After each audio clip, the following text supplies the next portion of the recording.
एक गांव में एक बहुत ही सुंदर और घना जंगल था, जहां एक नागिनी गर्भवती रहती थी। वह अपने बच्चे के बारे में आए दिन सपने देखती ही रहती थी। अब उसके 9 महीने पूरे हो गए थे और कभी भी वह बच्चे को जन्म दे सकती थी। अगले कुछ ही दिनों में मैं बेबी नागिनी को जन्म दूंगी और मैं उसे बहुत ही प्यार से पालूंगी। वह मेरी अपनी औलाद होगी। कितना भगवान ने कृपा करी है मुझ पर। आए दिन वह अपने बच्चे के भविष्य के बारे में सपने देखने लगी और कुछ फल खाने के लिए जंगल में भटक रही थी। उसी समय उसने देखा कि एक शिकारी जंगल में शिकार करने आया है। आज तो मुझे कम से कम एक जानवर का शिकार करना ही पड़ेगा। जंगल के अंदर जाके कोई अच्छा जानवर ढूंढता हूँ। वह जंगल के अंदर चला गया। इसी बीच नागिनी को कुछ फल मिले और जैसे ही वह अपने बिल की तरफ जा रही थी, उसे प्रसव पीड़ा शुरू हो गई। लगता है टाइम आ गया है। मैं बहुत लाचार हूँ, बहुत दर्द हो रहा है।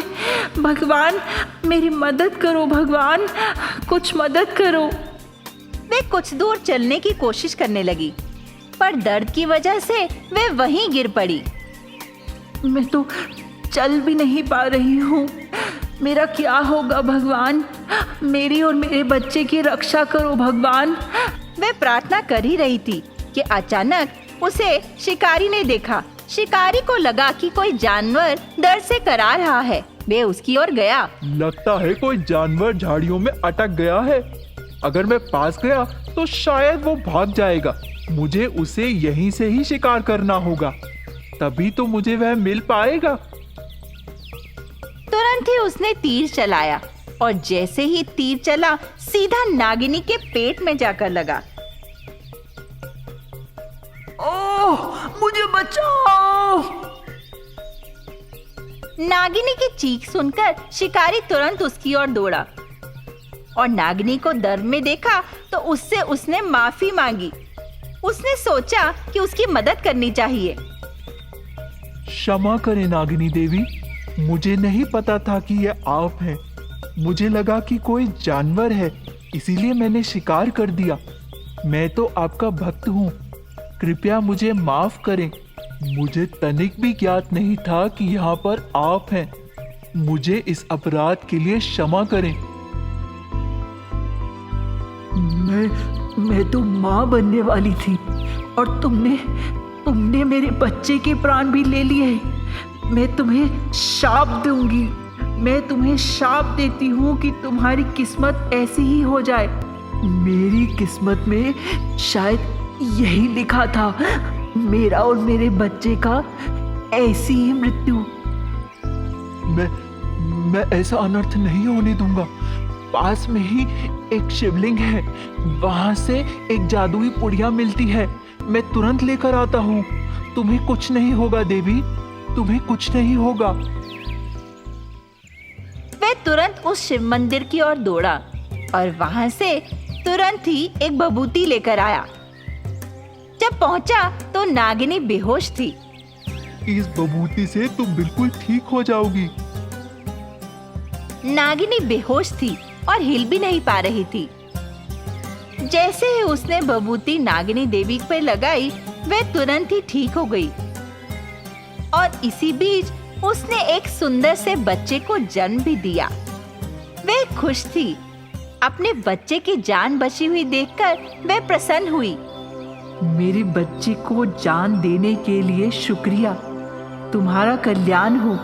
तुमने मेरे और मेरे बच्चे के लिए जो जोखिम उठाया, उसके लिए मैं बहुत धन्यवाद हूँ। बहुत आभारी हूँ तुम्हारी। नागिनी ने शिकारी को धन्यवाद दिया और बच्चे को लेकर अपने स्थान पर वापस चली गई।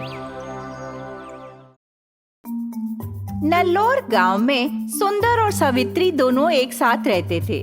उनकी एक बेटी थी, इकलौती सौम्या। सुंदर व्यवसाय में था और उसकी अच्छी कमाई थी। दोनों अपनी कमाई से बहुत खुश थे और बहुत अच्छा जीवन व्यतीत कर रहे थे। कुछ साल ऐसे ही बीत गए। सौम्या शहर में पढ़ रही थी।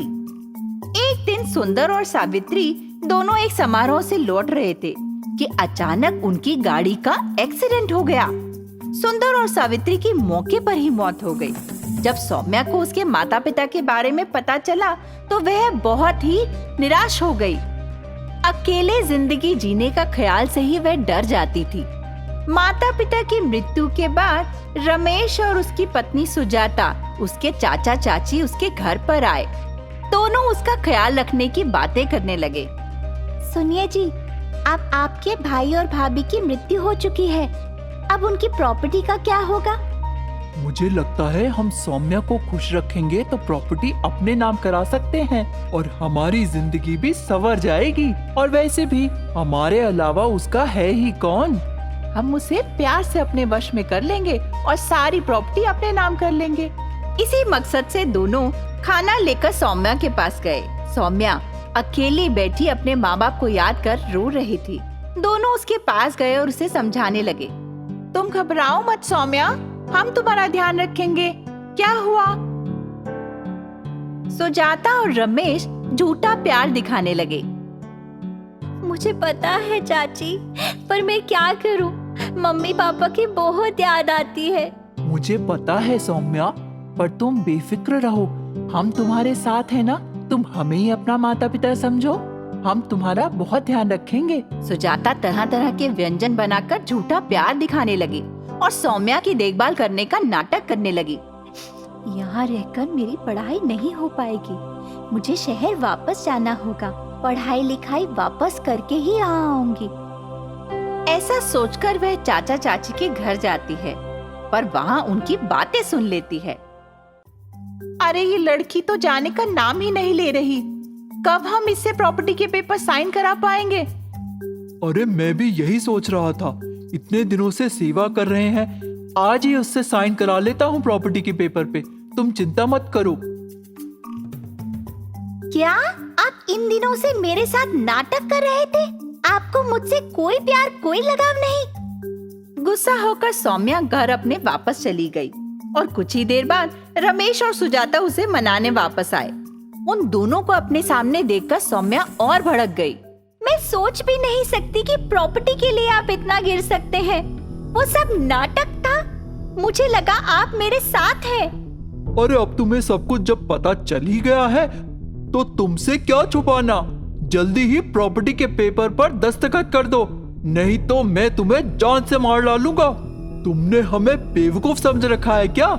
मैं ऐसा कभी नहीं करूंगी, जाओ यहाँ से।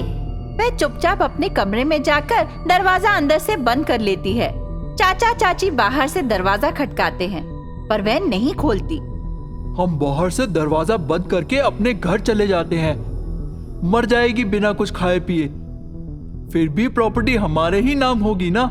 चलो चलते हैं यहाँ से। ऐसा सोचकर वह दोनों अपने घर वापस चले जाते हैं।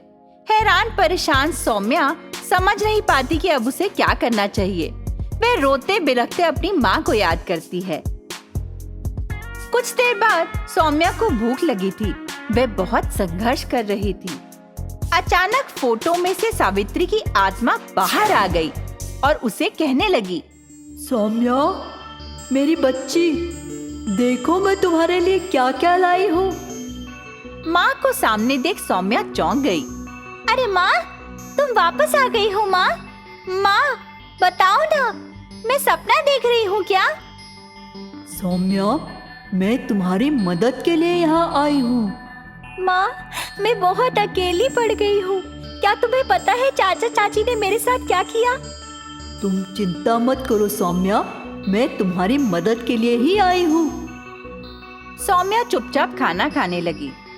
सावित्री की आत्मा सौम्या की मदद के लिए आई थी और उसने सौम्या को सब कुछ बता दिया। अब थोड़े दिनों बाद सुजाता और रमेश वापस सौम्या को देखने के लिए आए। सौम्या को पढ़ाई करता देख दोनों हैरान रह गए। अरे इतने दिन बिना कुछ खाए पिए भी ये जिंदा कैसे है? तुम फिक्र मत करो, मैं तुम्हें जिंदा नहीं छोड़ूंगा।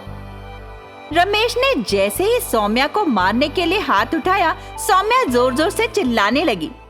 फोटो में से शैतान के रूप में माँ बाहर आ गई और सावित्री की आत्मा ने रमेश और सुजाता को सबक सिखाया। सावित्री की आत्मा ने दोनों को मारा पीटा।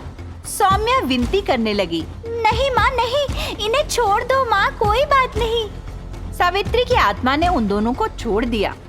अगली बार अगर तुमने मेरी बेटी को तंग किया तो तुम्हें जीवित नहीं छोड़ूंगी।